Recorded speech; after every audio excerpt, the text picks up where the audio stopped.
6:55 a.m., March 28, 1947, the Bronx. Bus driver William Samillo has decided he's had enough.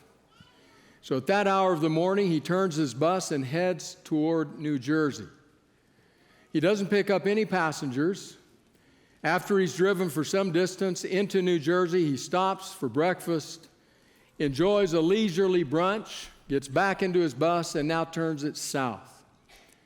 He drives all the way to Washington, D.C., and there he finds the mall and the Capitol and the White House, and he finds a place to park, and he gets out, and he does some sightseeing.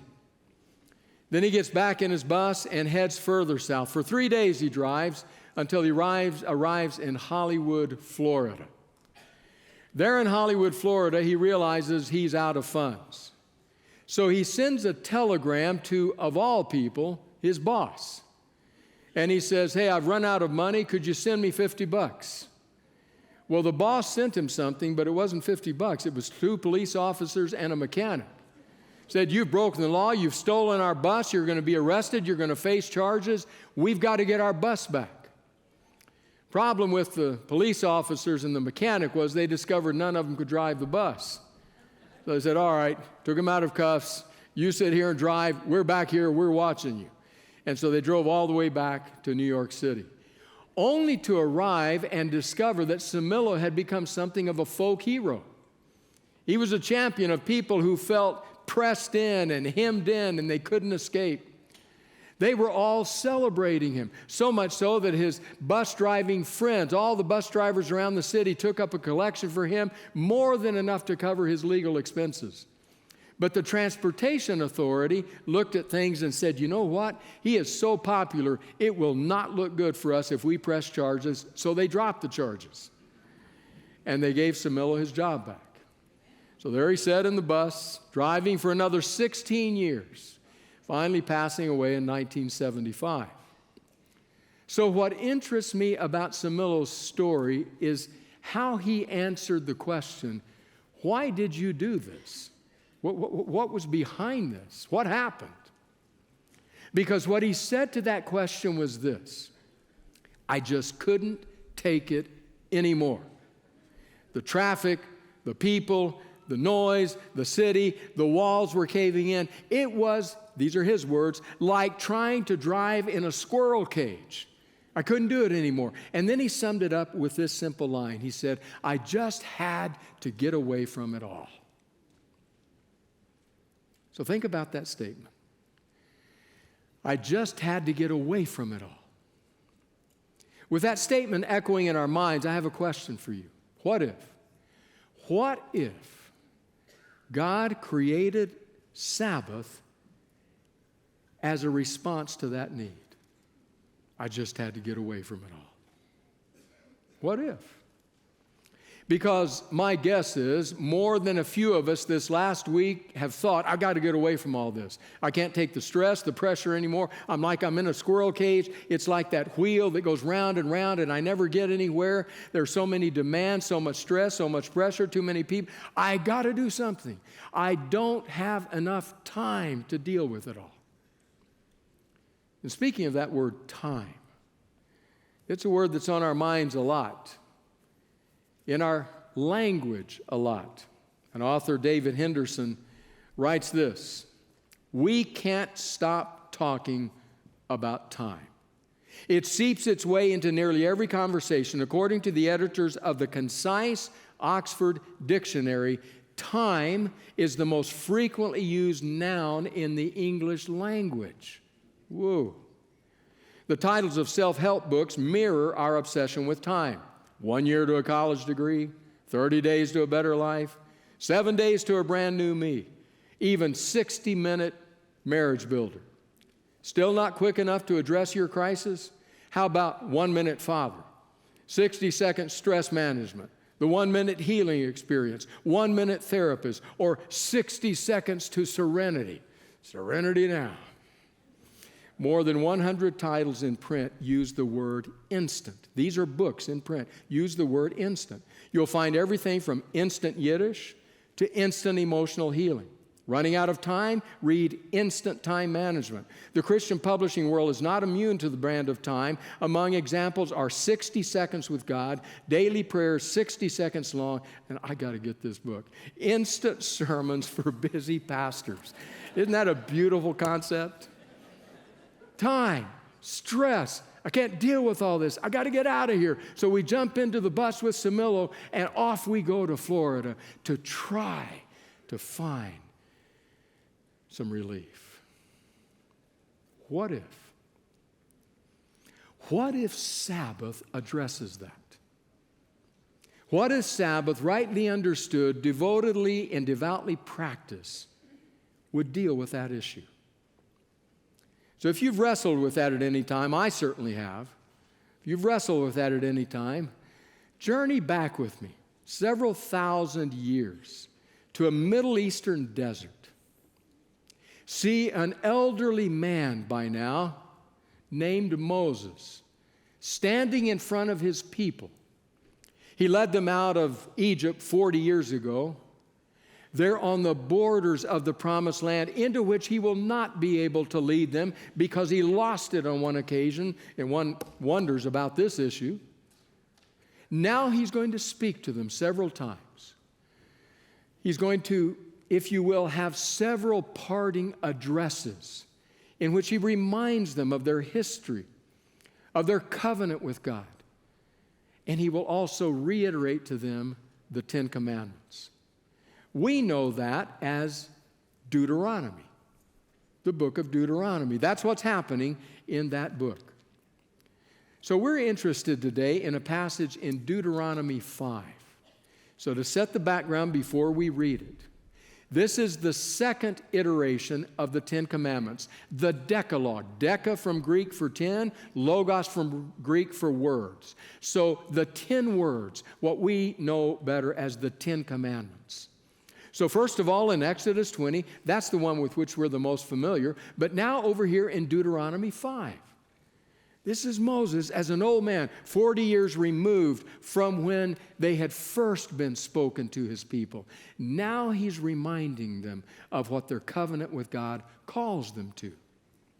So, one more piece of context. Back here in Exodus 20, the fourth commandment had a very clear rationale. The rationale for that commandment in Deuteronomy 5 will be different. The commandment is the same, but the rationale is different. So back here it was. We used to recite it. My dad would lead us in this at sundown worship on Fridays when we were kids growing up. Remember the Sabbath day to keep it holy. 6 days you will labor and do all your work, but the seventh day is the Sabbath of the Lord your God. In it you will not do any work. And then followed a list of the people who were included in this. And then came the rationale. The rationale was this. For in 6 days the Lord created the heaven and the earth, the sea, and all that in them is, and rested on the seventh day. Therefore the Lord blessed the Sabbath day and made it holy. That was the rationale. God created the world, then God rested. So you work, and then you rest in Him. That's the rationale. Now we come to Deuteronomy 5. I want to read you just the preamble first that gets us into the Ten Commandments, and then just the fourth commandment. So Deuteronomy 5, verse 1 says this. Moses summoned all Israel and said, Hear, Israel, the decrees and laws I declare in your hearing today. Learn them and be sure to follow them. The Lord our God made a covenant with us at Oreb, that's at Sinai. It was not with our ancestors that the Lord made this covenant, but with us, with all of us who are alive here today. The Lord spoke to you face to face out of the fire on the mountain. At that time I stood between the Lord and you to declare to you the word of the Lord because you were afraid of the fire and did not go up to the mountain. And he said, I am the Lord your God who brought you out of the land of Egypt, out of the land of slavery. And at that point, the Ten Commandments begin. So that's the context, the setting. Our interest now is in the fourth commandment, the one dealing with Sabbath. So listen again to how similar the first part of it is, the actual substance of the command, but then how different is the rationale for the command. So verse 12 Observe the Sabbath day by keeping it holy, as the Lord your God has commanded you. 6 days you shall labor and do all your work, but the seventh day is a Sabbath to the Lord your God. On it you shall not do any work, neither you nor your son or daughter, nor your male or female servant, nor your ox or your donkey or any of your animals, nor any foreigner residing in your town. Now let's pause right there for a moment, because that's largely very similar to the commandment in Exodus 20. But now comes the rationale, which is different.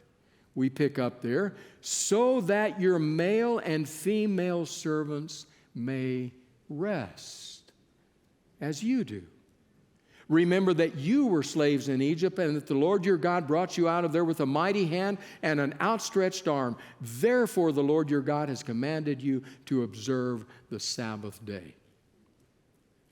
So back here, creation, enter into God's rest. Over here, redemption. Everybody gets to rest. Everybody. Not just the privileged elite, not just the ones who have enough money to be able to do so. Everybody. So remember, this is by way of reminder. 400 years of slavery. 400 years of time when you could not say, I'm not doing that. 400 years where the master could say, the work's not done. You can't stop now. The work's not done. Get back at it. We continue to labor under those kinds of demands, sometimes from the outside, often from the inside. The work's not done. You sit here and think, oh, mercy, I left the office yesterday. There were piles on my desk. I got home. There were mounds of laundry, piles of bills. The lawn needed to be mowed. I got to thinking about all the demands of my family, my children. Commuter stress is pressing in upon me. Or you're a student, and you thought last night, as the sun slipped into the sea over the western horizon, you thought, the next 24 hours, I could spend 18 of them studying because of a major test on Monday. How in the world can I possibly rest? The work's not done. So I love the way John Mark Comer states it in his book, The Ruthless Elimination of Hurry. A book worth reading. I remind you what I mentioned last week. I've been looking a lot at what scholars and writers and thinkers outside of our particular community of faith, of Seventh-day Adventism, what they're saying about Sabbath. Comer has much to say about it. Listen to this quote. In Exodus, the Sabbath command is grounded in the creation story, in the rhythm that God built into the world, a rhythm we tap into for emotional health and spiritual life. That's the reason to Sabbath. But in Deuteronomy, the command is grounded in the Exodus story, in Israel's freedom from slavery to Pharaoh and his empire. That's a whole other reason to Sabbath. But why the change? Well, this was the first generation to grow up in freedom. Their parents were slaves, and their grandparents, and their great-grandparents, slaves to an empire that had been devouring human beings, one brick, one pyramid, one edifice at a time for centuries. An empire with an appetite so ravenous that they had to build store cities just to store all their extra stuff. An empire driven by lust for more. And Egypt, like every empire since, was an economic system built on the backs of the oppressed. To get the lavish, opulent luxury of a Pharaoh, you need cheap labor. You need slaves grinding their bodies into the ground until there's nothing left but ash and dust. Slaves don't get a Sabbath. They don't even get a day off. They work all day, every day, until they die. Slaves are subhuman, a line item on a spreadsheet, bought and sold like a commodity, a means to whatever end the rich and powerful see fit. All that matters is the bottom line. And Egypt, my friends, is alive and well. We live in the thick of it. And much of it can be driven by that statement, the work's not done. How can you have Sabbath? The work's not done. So get back at it. Sometimes it's our own inner drives and compulsions. Sometimes it's the stress of our things that need to be done at work. But sometimes it's someone outside of us, as it was in Egypt, that's saying, no Sabbath for you. So I invite Michael Rowland to our platform this morning. Michael Rowland is a friend of Loma University Church. He's worked for years in different ways with my wife in prayer ministries. Michael, come right on in. Come in, have a seat. Michael has a most interesting story to tell about Sabbath and about, if I were to use the words of John Mark Comer, about the empire saying, no Sabbath for you. He's recorded it actually in a book published by Pacific Press called Sabbath at Sea. But first, Michael, who are you, just briefly?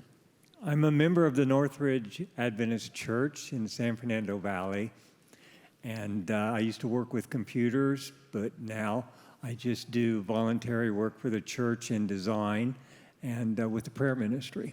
It's beautiful. I've seen your work, and I love it. Thank you. You didn't grow up in a community that placed an emphasis on or that valued Sabbath. Talk a little bit about that. No, I was raised in a Protestant family. We didn't know about the Sabbath.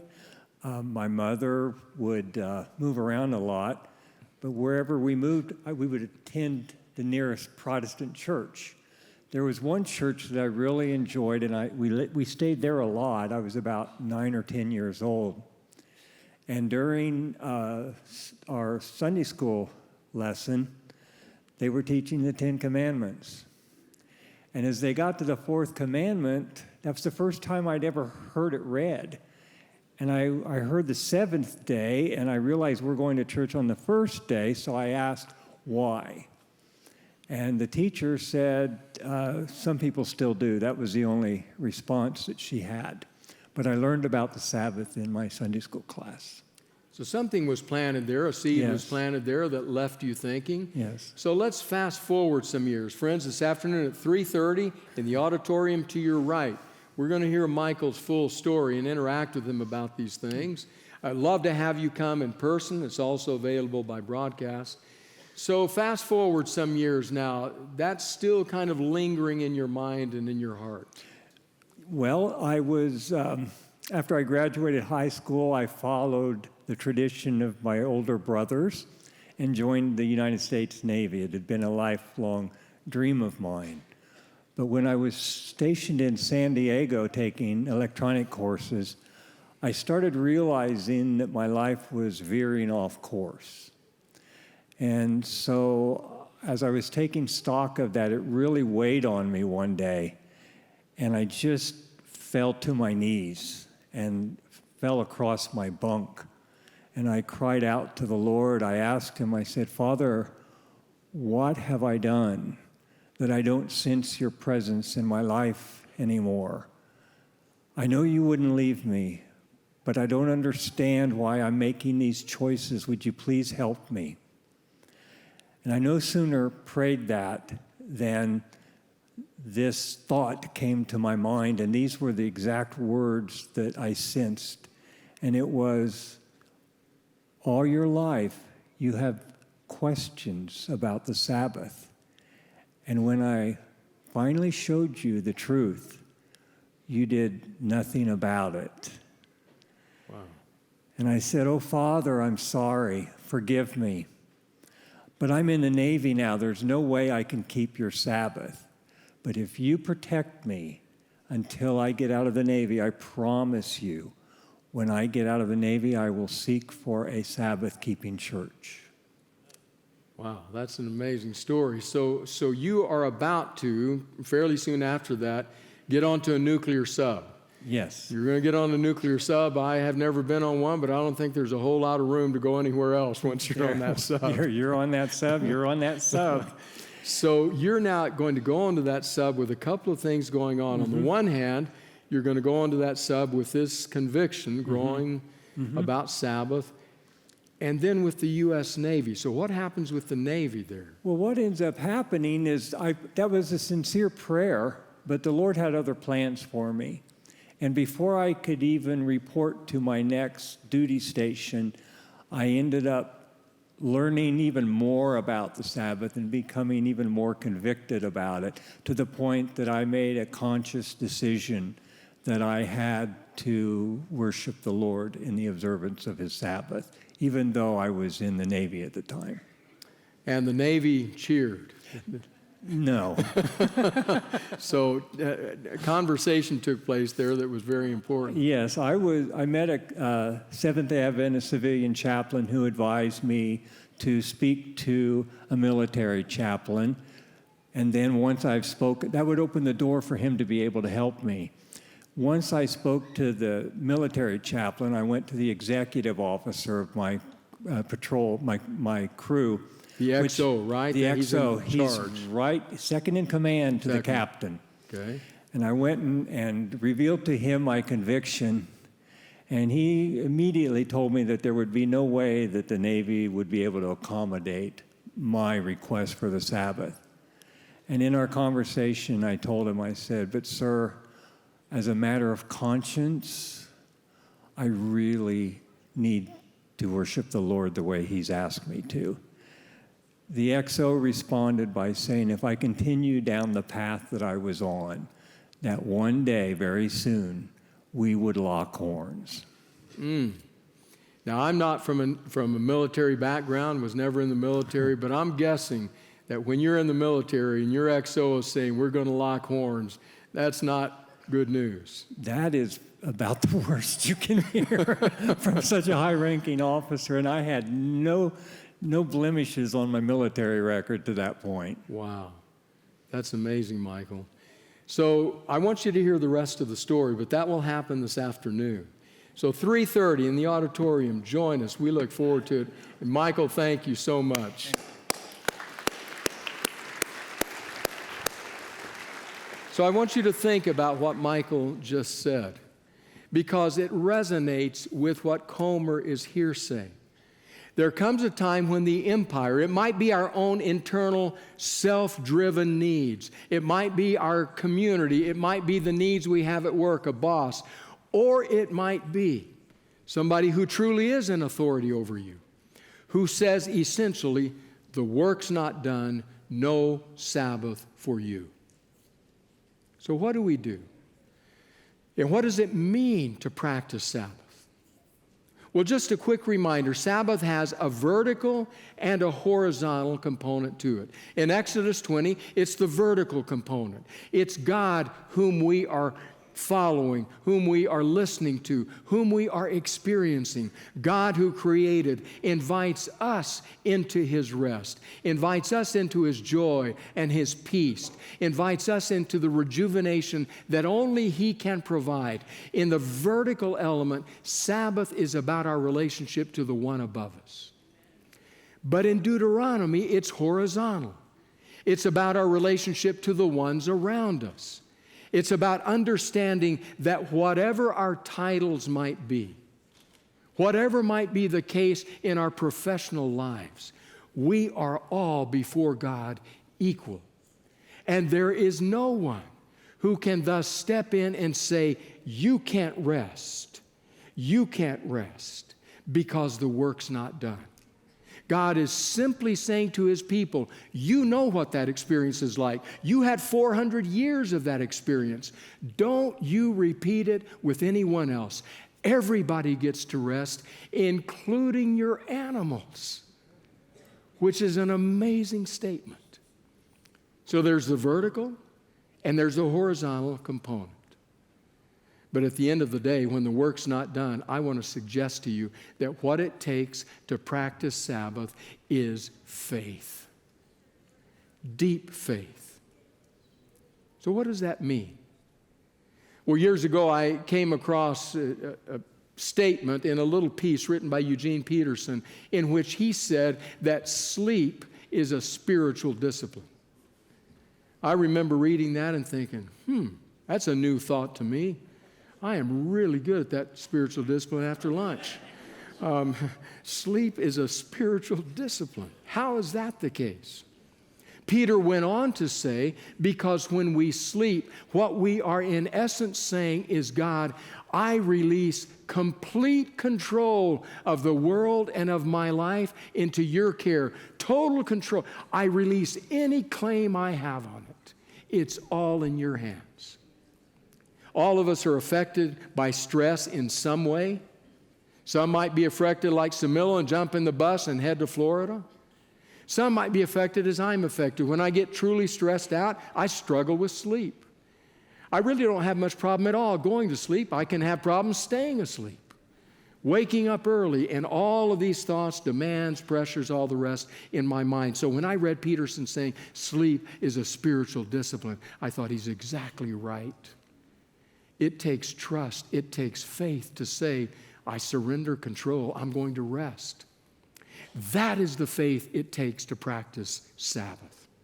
It is the student who comes to Friday afternoon full well knowing next week is exam week and thinking, I've got at least 16, 18 hours here in the next 24 that I could spend studying and maybe be ahead of the rest of my classmates. But I'm going to make a choice of trust, and I'm going to rest. Connect with God, connect with others. That's an act of faith.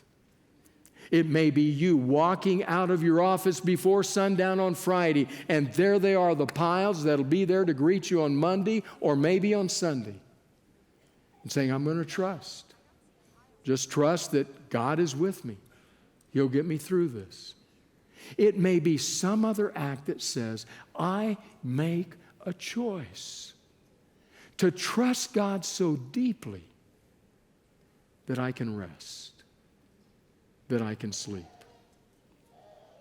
One more quote, if you will, from Comer. In this place, he's referring to his wife. His wife is named Tammy, but he calls her T in this piece. When T and I were first married back in the glory days of Dink, double income, no kids, she bought me a motorcycle for Christmas. Yes, the wifery is awesome. So naturally, I had to reciprocate.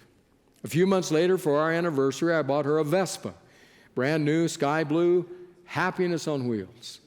I had to get a motorcycle endorsement on my license before I could even test drive my bike, but not T. Her Vespa had this device called a governor on it. You know what it is? I didn't. Turns out it's a little cap on the engine that keeps it from going over 50 miles per hour. Under Oregon law, as long as a moped can't go over 50, you don't need a motorcycle endorsement. You see where this is going. The Sabbath is like a governor on the speed of life. All week long, we work, we play, we cook, we clean, we shop, we exercise, we answer text messages, we inhabit the modern world, but finally we hit a limit. Remember Samilo and his bus? On the Sabbath, we slow down. More than that, we come to a full stop. One of the surprising things I learned when I began to practice Sabbath is that to really enjoy the seventh day, you have to slow down the other 6 days. You can't go 90 miles per hour all week running the pedal to the floor, harrowing your soul to the bone for 6 days straight, and then expect to slam on the brakes for Sabbath and immediately feel awesome. You have to find the rhythm. Because the Sabbath isn't just a 24-hour time slot in your weekly schedule. It's a spirit of restfulness that goes with you through your week, all a way of living with ease, gratitude, appreciation, peace, and prayer, a way of working from rest, not for rest, with nothing to prove, a way of bearing fruit from abiding, not ambition. As Brueggemann said so eloquently, people who keep Sabbath live all 7 days differently. I love that quote. People who keep Sabbath live all 7 days differently. Remember, Comer is not SDA. Listen to these words. That's why the Sabbath is on day 7, not day 3 or 4. It's not a break in the week to rest up so we can get back to what really matters, work. It's the climax, the apogee, what the entire week has been leading up to. If you aren't practicing the Sabbath, you're missing out on the best day of the week, bar none. Wow. So we deal with God in the vertical. We deal with others in the horizontal. We deal with ourselves in the rest that comes. You feeling Samillo's need to get away from it all? I can't do this anymore. The walls are caving in. Too many people, too much traffic, too much. I got to do something. Well, there stands God. Try Sabbath. Try Sabbath. Because here's the simple truth. I'm going to give you some bad news, some good news, and a wish. Here's the bad news. The work will never be done. Never. Not until 8 friends carry your handles will the work be done. So if you're waiting for the work to be done, to practice Sabbath, it's going to be a long, hot summer because the work will never be done. That's the bad news. Here's the good news. The good news is, what if God created Sabbath, even for times, especially for times when the work's not done? Because it deepens our faith and trust in Him. It allows us to rest in the midst of the storm. What if Sabbath is not just for times when you're doing fairly well, but especially for times when the work is not done? That's the good news, because it is. And here's the wish. The very simple wish, based on all that we've seen today and last week. My wish for you is very simple. Shabbat Shalom. May you flourish. Gracious God, teach us to trust you, that we might rest in you every day and every Sabbath. In Jesus' name, amen.